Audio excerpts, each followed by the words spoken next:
नमो नमः संस्कृत मित्राणी। और आप सभी का स्वागत है मेरे इस चैनल में संकल्प पथ में। आज हमारा केनोपनिषद, ठीक है। तो केनोपनिषद से भी प्रश्न पूछे जाते हैं और पूछे भी गए हैं। इसमें प्रमुख जो उपनिषद हैं जिनसे प्रश्न बनेंगे वो है ईशावास्योपनिषद, केनोपनिषद, कठोपनिषद, तैत्तिरीय उपनिषद और बृहदारण्यक उपनिषद। इनका अध्ययन हमको करना है, ठीक है। तो उपनिषद में मैं सबसे पहले केनोपनिषद को ले रहा हूँ, ठीक है। इसमें जो प्रमुख जो सामान्य परिचय है वो मैं आपको बता देता हूँ। इसके 4 खंड हैं। केनोपनिषद के कितने खंड हैं? 4 खंड है, ये याद रखिएगा, ठीक है। कितने खंड है? 4 खंड। 4 खंडों को अलग अलग मंत्रों के रूप में बांटा गया है। जैसे प्रथम खंड में 8 मंत्र हैं, द्वितीय में आपके 5 मंत्र हैं, ज़्यादा नहीं है। तृतीय में 12 मंत्र हैं और चतुर्थ में 9 मंत्र हैं। ऐसे यदि हम एक एक खंड भी एक एक दिन पढ़ते हैं या एक दिन में 15 खंड भी पढ़ते हैं, 15 मंत्र भी पढ़ते हैं, तो हमारा हो जाएगा जल्दी से, 1 या 2 दिन में कंप्लीट हो जाएगा। प्रमुख प्रमुख चीज़ों को हम देखेंगे। केनोपनिषद किस वेद से संबंधित है? तो ये केनोपनिषद जो है वो सामवेद से संबंधित है, ठीक है। किससे? सामवेद से। इतना समझ लीजिएगा, सामवेद से। केनोपनिषद को और किस नाम से जाना जाता है? तो आपका तवलकार के नाम से भी जाना जाता है। तवलकार ब्राह्मण, ठीक है। जो तवलकार ब्राह्मण है उस ब्राह्मण से ही क्या है, केनोपनिषद का प्रादुर्भाव हुआ है। केनोपनिषद, ठीक है। इसमें क्या है, तो एक गुरु शिष्य का संवाद भी है। अलग अलग बातें हैं इसमें, ठीक है, कि प्रथम खंड में क्या है, द्वितीय खंड में क्या है, ठीक है। ये हम धीरे धीरे जानेंगे। तो चलिए पहले हम शांति मंत्र को देखेंगे, ठीक है। ओम आप्यायन्तु ममांगानि वाक् प्राणश्चक्षुः श्रोत्रमथो बलमिन्द्रियाणि च सर्वाणि सर्वं ब्रह्मोपनिषदं माहं ब्रह्म निराकुर्यां मा ब्रह्म निराकरोद निराकरणमस्त्वनिराकरणमेस्तु निराकरणं मेस्तु तदात्मनि निरते या उपनिषत्सु धर्मास्ते मयि सन्तु ते मयि सन्तु। तो बहुत ही सुंदर बातें कही हैं कि मेरे सभी अंग पुष्ट हो, ममांगानी, ठीक है। क्या कहता है कि ममांगानी, की मेरे सभी अंग क्या होने चाहिए? पुष्ट होने चाहिए। आप्यंतु ममांगानी, मेरे मम अंगानी, मेरे सभी अंग पुष्ट हो, तथा वाक प्राणश्चक्षुः, तथा मेरे वाक मतलब वाणी, प्राण, चक्षु, ठीक है, श्रोत्र, ठीक है, अथ देख रहा, श्रोत्रम अथो बलम इंद्रियाणि च सर्वाणि, बल तथा संपूर्ण इंद्रियां क्या होनी चाहिए? पुष्ट होनी चाहिए। तो मेरे सभी अंग क्या होने चाहिए? एक तो पुष्ट होने चाहिए, तथा मेरे जो वाग प्राणश्चक्षु श्रोत्रम बलम इंद्रियाणि च सर्वाणि, ये सर्वाणि जो सभी है, वाक प्राण चक्षु श्रोत बल तथा संपूर्ण इंद्रियां पुष्ट हो। सर्वं ब्रह्मोपनिषदं माहं ब्रह्म निराकुर्याम मा ब्रह्म। आगे कहा है कि यह सब उपनिषद वेद्य ब्रह्म है। ये सभी सर्वम ब्रह्मोपनिषदम, ब्रह्म उपनिषदम, सर्वम, यह सब, सर्वम मतलब यह सब क्या है? ब्रह्मोपनिषदम है। उपनिषद वेद्य ब्रह्म है, अहम ब्रह्म निराकुर्याम मामा ब्रह्म, मैं अहम है ना, अहम ब्रह्म, मैं ब्रह्म का निराकरण ना करूं, न कुर्याम, अहम ब्रह्म निराकुर्याम माँ, ठीक है, मैं ब्रह्म का क्या न करूं, निराकरण ना करूं, तथा ब्रह्म, माँ ब्रह्म, और ब्रह्म जो ब्रह्म है, जो परमात्मा, वो भी क्या करे, मेरा निराकरण ना करे। इतना है समझ में। कहता है कि जो ब्रह्म है उसका निराकरण मैं न करूं। बहुत सारे ऐसे होते हैं कि जो क्या करते हैं, ब्रह्म को नहीं मानते, ईश्वर को नहीं मानते, ठीक है, और जो हो रहा है, जैसा घटित हो रहा है, वो उसी में क्या है, उसी को मानते हैं। इसमें जैसे वैज्ञानिक लोग मान लीजिए, जो आजकल के पढ़े लिखे जो वैज्ञानिक लोग होते हैं, वो प्रत्यक्ष जो होता है उसी को प्रमाण मानते हैं, और उसी का उदाहरण भी देते हैं। आपका ये कि यार परमात्मा होते हैं, जैसे वाद विवाद होता है, आप उनके सामने कहेंगे कि ईश्वर होते हैं, भगवान होते हैं, वो सीधे कहेंगे दिखाओ पहले। जब आप दिखाओगे तभी हम मानेंगे। आप उस कितने भी उदाहरण दे लीजिए, ठीक है, वो तब तक नहीं मानेंगे जब तक साक्षात दर्शन ना हो। तो यहाँ पे वो कह रहा है कि मैं निराकरण ना करूं उनका, मैं ब्रह्म का निराकरण ना करूं और ब्रह्म मेरा निराकरण ना करें, अर्थात मैं ब्रह्म से विमुख ना होऊं, निराकरोध, ठीक है, आगे कहा है निराकरोध निराकरणमस्त्व निराकरण में करणम में अस्तु, कि मैं ब्रह्म से विमुख ना हो और ब्रह्म मेरा परित्याग ना करे। तो निराकरोध अनिराकरणम, निराकरोध अनिराकरणम, ठीक है, त्वनिराकरणम मेस्तु, वो ब्रह्म मेरा परित्याग न करे। इस प्रकार हमारा परस्पर क्या है, अनिराकरण हो, अनिराकरण हो। निरा ये कहा ना कि निराकरोध अनिराकरणम, त्वनिराकरण में करणम में अस्तु, ठीक है, तो निराकरण हो, सॉरी अनिराकरण हो, अनिराकरण हो, इस प्रकार हमारा क्या है, परस्पर अनिराकरण हो। उपनिषदों में जो धर्म है,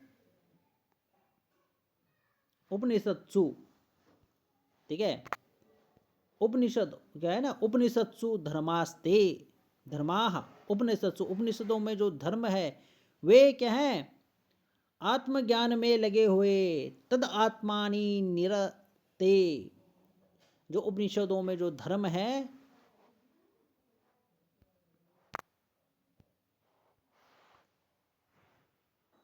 में लगे हुए मुझ में स्थापित हो, मई संतु ते मई, ठीक है, मुझ में स्थापित हो, मुझ में स्थापित हो, मई संतु ते, ते मतलब वे सभी क्या है, मुझ में स्थापित हो, मुझ में स्थापित हो, मई संतु, मई संतु, तद आत्मानी, तद आत्मानी ते, ठीक है,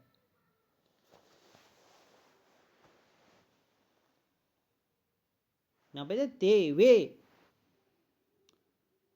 आत्मानि निरतये य उपनिषत्सु धर्मास्ते मयि सन्तु ते मयि सन्तु, कि उपनिषदों में, उपनिषत्सु, ठीक है, षष्ठी सप्तमी विभक्ति बहुवचन, उपनिव क्या है, उपनिषत्सु, उपनिषत्सु धर्माः,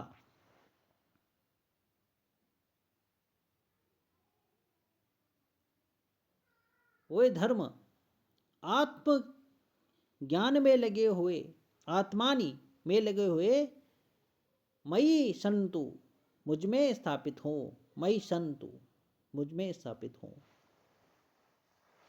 किस प्रकार से क्या है ये दिया है उन्होंने, ठीक है। ओम शांति ही, ओम शांति ही, ओम शांति ही। इसका अर्थ क्या होता है कि तात्पर्य क्या होता है? हम 3 बार जो शांति करते हैं उसका होता है आदि भौतिक। पहला क्या है? आदि भौतिक। दूसरा आदि दैविक। तीसरा है आध्यात्मिक। जो ये त्रिविध जो ताप हैं, इन तापों की क्या हो? शांति हो। आदि आदि भौतिक, आदि दैविक और आध्यात्मिक जो ये त्रिविध ताप हैं, इन त्रिविध तापों की शांति करे वो परम पिता परमेश्वर की कृपा से। ठीक है, आगे है अथ प्रथम खंडः। ओम केनेशितं पतितं प्रेषितं मनः। ओम केनेशितं पतति प्रेषितं मनः। केन प्राणः प्रथमः प्रेतियुक्तः। केनेशितां वाचमिमां वदन्ति चक्षुश्रोत्रं क उदेवो युनक्ति। अब इसमें शिष्य अपने गुरु से 4 प्रश्न करता है। ठीक है, ठीक है। पहला यहाँ से है, दूसरा यहाँ तक है, तीसरा फिर यहाँ है वदंती, फिर चक्षु श्रोतम क उदेवो युनक्ति। तो यहाँ पे 4 प्रश्न करता है इसमें, और ये पहला भी है, ये शुक्ति भी है। ठीक है, और केनोपनिषद का जो नाम पढ़ा वो किससे पढ़ा? तो केनेशितम पतति, ये इस शब्द से, कि पहले केनेशितम पतति प्रेषितम मनः, ये क्या है? ये शुक्ति दी गई है, इस कारण से इसका क्या है? नाम है। तो केनेशितम पतति, इससे क्या हुआ? इसी से केनोपनिषद नाम रखा गया है, क्योंकि पहला शब्द केनेशितम है। ठीक है, केन इशितम पतति प्रेषितम मनः, प्रेषितम मनः। ठीक है, तो यहाँ पे शिष्य कह रहा है अपने गुरु से, आचार्य से प्रश्न करता है कि हे आचार्य, जो मन है, यह मन, मनः, जो ये मेरा मन है, किसकी प्रेरणा से, क्या इशितम, केन, किसके द्वारा, ठीक है, किसके द्वारा या केन, किसके प्रेरणा से अभिष्ट वस्तु की ओर आकर्षित होता है? प्रेषितम। ठीक है, पतति, पतति मतलब आकर्षित होता है, जाता है या गिर जाता है।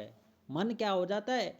जिस वस्तु में मन चला गया है, फिर वही क्या है? दिमाग में वही आने लगता है। तो ये मन जो है, ये किसकी प्रेरणा से अभिष्ट वस्तुओं की ओर आकर्षित होता है? केन ईशितम प्रेषितम मनः पतति। दूसरा प्रश्न करता है कि केन प्राणः प्रथमः प्रेतियुक्तः। केन प्राणः प्रथमः युक्तः प्रेति, कि मुख्य जो प्राण है, किससे युक्त होकर चलता रहता है? जो प्राण है, किसके द्वारा? ठीक है, ऐसे भी कर सकते हम, किसके द्वारा जो प्राण है ये चलता रहता है। प्राण रुकता नहीं है, प्राण तभी रुकता है जब इंसान की मृत्यु हो जाती है। जैसे हमारा हृदय, हृदय हमारा चलता रहता है, हृदय रुक गया तो समझो ओम शांति। तीसरा प्रश्न करता है केन इशिताम वाच मिमाम वदंती, कि मनुष्य की जो वाणी है को किसकी प्रेरणा से बोलते हैं? किसके प्रेरणा से, किसके द्वारा? कौन ऐसा है जो इस वाणी को बोलने लायक बनाता है? यहाँ पे कि मनुष्य वाणी को किसकी प्रेरणा से बोलते हैं, और वह कौन है? चक्षु श्रोतम का उ देवो युनक्ति, देवो। ठीक है, देवो युनक्ति, कि वह कौन सा देव है, देवता है, जो चक्षु श्रोत्रम आँख और कानों को अपने कार्यों में लगाता है, युनक्ति लगाता है। इसमें अर्थात शिष्य के पूछने का तात्पर्य है कि जो ये इंद्रियों को अपने कार्यों में प्रवृत्त करने वाला कौन सा देव है, जो हमारे कर्मेंद्रिय और ज्ञानेंद्रिय हैं, इनको अपने कार्यों में प्रवृत्त करने वाला कौन सा देव है। इस प्रकार से क्या शिष्य अपने गुरु से प्रश्न पूछता है। अब गुरु उत्तर देते हैं और बहुत ही सुंदर जवाब देते हैं। कहते हैं श्रोत्रस्य श्रोत्रम मनसो मनो यद्वाचो हवाचम स ओ प्राणस्य प्राणः चक्षुषश्चक्षुरतिमुच्य धीराः प्रेत्यास्माल्लोकादमृता भवन्ति। आचार्य उत्तर देते हैं, ये प्रश्न भी आ सकता है कि श्रोत्रस्य श्रोत्रम मनसो मनो, यह किसके द्वारा कहा गया है, शिष्य, गुरु, अन्य अन्य। ऑप्शन में दे दिया ना, शिष्य के द्वारा कहा गया है, गुरु के द्वारा कहा गया है, देवताओं के द्वारा कहा गया है, या किसी के भी द्वारा नहीं कहा गया है। तो आपने पढ़ा है कि श्रोत्रस्य श्रोत्रम मनसो मनो, ये किसने कहा है, तो आप गुरु कर देंगे। उत्तर सही, आपका 1 नंबर मिल गया आपको। तो ये उत्तर देता है कि हे शिष्य, जो सारी इंद्रियों को प्रेरणा देने वाला जो परमात्मा है, ठीक है, यहाँ पे है ना, कहा है ना, श्रोत्रस्य श्रोतम मनसो मनो यद्वाचो हा वाचम स ओ प्राणस्य प्राणः, ठीक है, चक्षुषश्चक्षुरति मुच्य धीराः प्रेत्यास्माल्लोकाद् मृता भवन्ति।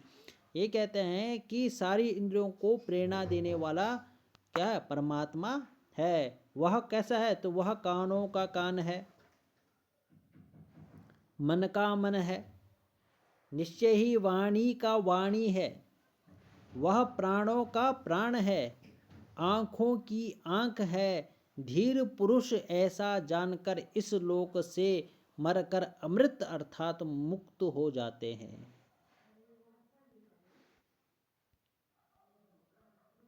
अमृता भवन्ति लोकात्, अस्मात् लोकात् अमृता भवन्ति, इस लोक से अमृता भवन्ति, अमृत लोक को जाते हैं। अमृत अमरता को प्राप्त करते हैं। तो कैसे, जो इस प्रकार समझता है कि ये जो कान दिए हैं ये कान उनके हैं, ये वाणी है वो वाणी भी उनकी है, ये महक जो है सूंघने की जो शक्ति है ये भी उन्हीं की है, हम जो बोल रहे हैं ये बोलने की शक्ति उन्हीं की दी है, उन्हीं के कारण हम बोल रहे हैं। हमारा जो जीवन है ये जीवन भी क्या उन्हीं का दिया हुआ है। इस प्रकार से जब हम प्रार्थना करते हैं, वंदना करते हैं, और मृत्यु के पश्चात हम उसी परमात्मा में मिल जाएंगे। इस प्रकार की जिसकी विचारधारा होती है वो अवश्य ही अमरता को प्राप्त करता है। ठीक है,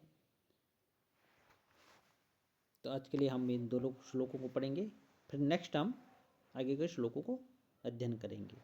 ठीक है, धन्यवाद।